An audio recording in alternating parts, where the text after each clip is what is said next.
dan perkataan yang kita sebut sehari beratus kali dalam kehidupan kita. Bila kita nak keluar rumah, nak masuk rumah, kita nak pakai baju, kita keluar. Daripada satu tempat, kita nak menulis, kita nak membaca, kita nak memandu, kita sebut Bismillahirrahmanirrahim. Ataupun Bismillah, dengan nama Allah. Tuhan yang sifatnya diulang paling banyak sekali, Ar-Rahmanir-Rahim. Yang maha pemurah lagi maha penyayang. Setelah Allah selesai menciptakan alam, bukan cipta manusia, cipta alam. Allah Subhanahu Wa Taala menuliskan sesuatu di atas arasy. Tulisan itu kekal sehingga ke hari ini. Terdiri daripada 4 perkataan. Kata Nabi SAW dalam satu hadis muttafaqun alaih. Perkataan itu ialah inna rahmati sabaqat ghadabi. Sesungguhnya rahmatku mendahului kemarahan dan kemurkaan aku. Setelah Allah selesai mencipta alam, Allah selesai mencipta bumi, Allah selesai mencipta langit, Allah selesai mencipta binatang, Allah selesai cipta malaikat, cipta jin, bintang, roh, dituliskan sesuatu, iaitu Allah nak bagi tahu inna rahmati sabaqat ghadabi. Sifat Allah. Sesungguhnya kasih sayangku, rahmat dan belas ihsanku mendahului daripada kemurkaan, iaitulah kemurkaan Allah Subhanahu Wa Taala. Tuhan kita, Tuhan yang maha penyayang, yang menciptakan manusia, kemudian Allah buat peraturan kepada manusia. Peraturan itu kalau mereka ikut, mereka akan kekalkan sifat kemanusiaan di dalam diri mereka. Peraturan tu yang tuan-tuan tengok hari ni lah, yang Islam tetapkan. Peraturan untuk kita semayang, peraturan untuk kita tutup aurat, yang laki-laki tutup aurat supaya orang perempuan tak tergoda, yang perempuan tutup aurat supaya yang laki-laki tak tergoda. Yang kaya bayar zakat, keluarkan hak orang miskin yang ada dalam poket kamu. Yang ada kuasa tidak menindas yang lemah, bahagikan sama rata kemakmuran negara. Bila semua manusia dalam alam ini ikut peraturan Allah, syariat, undang-undang Allah, ketetapan Allah, sunnatullah, manusia akan mengekalkan kemanusiaan mereka. Semua hidup aman. Semua akan hidup mewah. Sehingga tidak ada kemungkaran dan juga jenayah. Macam mana nak bayang zaman hari ini ni? Tak ada kemungkaran dan jenayah. Sehari berapa orang hilang selipar, tak tahulah ni. Kemanusiaan lah tu. Ramai ni, ribu-ribu orang. Harap-harap tak mencurilah, tersilap pakai. Tersilap tak apa. Jangan buat tersilap. Kalau kasut kawan hak mahal, jangan buat silap lah. Itu memang nak mencuri pun. Kalau hak sama jenis, yang tu boleh jadi. Sama warna, sama jenis.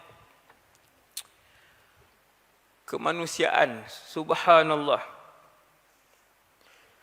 Allah Subhanahu Wa Taala dalam hadis yang kedua, hadis ni ulama-ulama hadis dulu bila belajar, mereka akan meriwayatkan hadis itu sebagai hadis yang pertama dalam hidup mereka. Dulu zaman salafus salih, ada ratusan ulama hadis yang menghafal ratusan ribu hadis. Ratusan ulama hadis zaman tu, ada ratusan ulama hadis. yang menghafal ratusan ribu hadis Nabi. Imam Syafi'i menghafal ratusan ribu, Imam Malik ibn Anas menghafal ratusan ribu, Imam Ahmad ibn Hanbal menghafal ratusan ribu, Al-Imam Muhammad ibn Ismail Al-Bukhari menghafal ratusan ribu, Imam Muslim ibn Hajjaj menghafal ratusan ribu. Kebanyakan mereka hadis pertama yang mereka hafal ketika kecil, ini tuan-tuan dengar, hadis musalsal bil awlawiyah, iaitu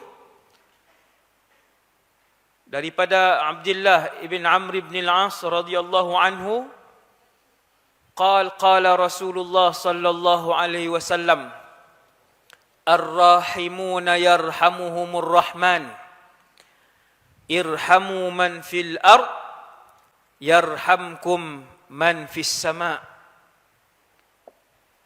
Itu hadis yang orang yang nak jadikan anak-anak dia pakar hadis, hadis itulah yang pertama dihafal dan didengarkan. Hadis musalsal bil awlawiyah. Irhamu man fil ard. Tengok apa hadis yang mereka hafal. Kasihanilah wahai umat Muhammad siapa saja yang berada di atas muka bumi ini. Yarhamkun man fis sama. Nescaya kalian akan dikasihani oleh mereka yang di langit. Sebelum tu ar-rahimuna yarhamuhumur rahman. Saya lupa sikit sebelum tu, lupa sebut. Orang-orang yang penyayang akan dikasihi oleh Allah Subhanahu wa taala. Saya sebut tajuk penyayang, kasih sayang malam ni kerana dan sifat kasih ni, kata Allah, ketika aku menciptakan rahmat, aku membahagikan rahmat itu kepada 100. Allah Ta'ala buat rahmat, kasih, ada 100 bahagian. Setelah diciptakan alam, Allah lepaskan satu bahagian dan Allah simpan 99 kasih dan sayangnya di akhirat. Dengan satu rahmat itulah hari ini 8 bilion manusia boleh menyayangi anak-anak mereka. Dengan 1% rahmat yang dilepaskan oleh Allah itulah daripada berapa ratus juta tahun dulu manusia dan jin menyayangi ahli keluarga mereka. 1% je yang tuan-tuan tengok hari ini. Dan kata para ulama ketika menghuraikan hadis yang Nabi sebut Allah membahagikan rahmat kepada 100 bahagian, kata ulama hadis 1% itu dikongsi oleh seluruh makhluk Allah, termasuk jin, manusia dan juga binatang. Ketika mana kamu melihat burung bawa balik makanan dan berikan makanan itu kepada anak-anaknya, 2-3 ekor anak burung, maka ketahuilah, kata para ulama, perbuatan itu adalah sebahagian daripada 1% kasih yang disempurnakan oleh Allah Subhanahu Wa Taala. Kita kongsi yang tu je. Maksudnya Ustaz, yang 99 di mana kita akan lihat? Jawapan dia 99 itu saya dan kita semua akan tengok rahmat itu di padang mahsyar, di dalam syurga Allah Subhanahu Wa Taala. Ini yang kita nak tunggu. Yang ni yang saya dan kita semua nak tunggu. Kalau hari ini orang semayang, orang rasa kemanisan solat, dia baca Quran, dia rasa kemanisan baca Quran, dia sedekah, sebagian orang dia rasa kemanisan sedekah, dia buat baik. Dia tutup pintu masjid, dia tutup lampu masjid, dia rasa kemanisan buat kebaikan. Kesemua kemanisan ketaatan dia buat, itulah yang diberikan oleh Allah yang 1% tadi. Macam mana perasaan saya dan tuan-tuan bila Allah bawa masuk kita dalam syurga Firdaus satu hari nanti. Allahu Akbar. Luas rahmat Allah.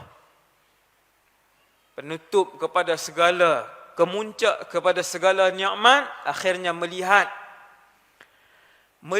Allah Jalla Jalaluh. Yang tu ahli syurga tak terungkap ketika itu. Ramai-ramai macam ni lah tuan-tuan. Bahkan lebih lagi ketika itu. Jumlahnya di dalam syurga. Apabila kita semua dihimpunkan untuk melihat Allah Subhanahu Wa Taala. Hari ini orang cakap indah satu tempat, kita boleh tengok, kita boleh tekan YouTube tengok tempat tu. Orang kata kacak orang ni, cantik orang tu, tempat ni lawa, kita boleh Google, kita boleh tengok. 40 tahun kita solat. Kita menyembah Allah Subhanahu Wa Taala. Dan betapa kemuncak nikmat itu, kemuncak rahmat itu untuk kita melihat Allah Subhanahu Wa Taala dalam syurga.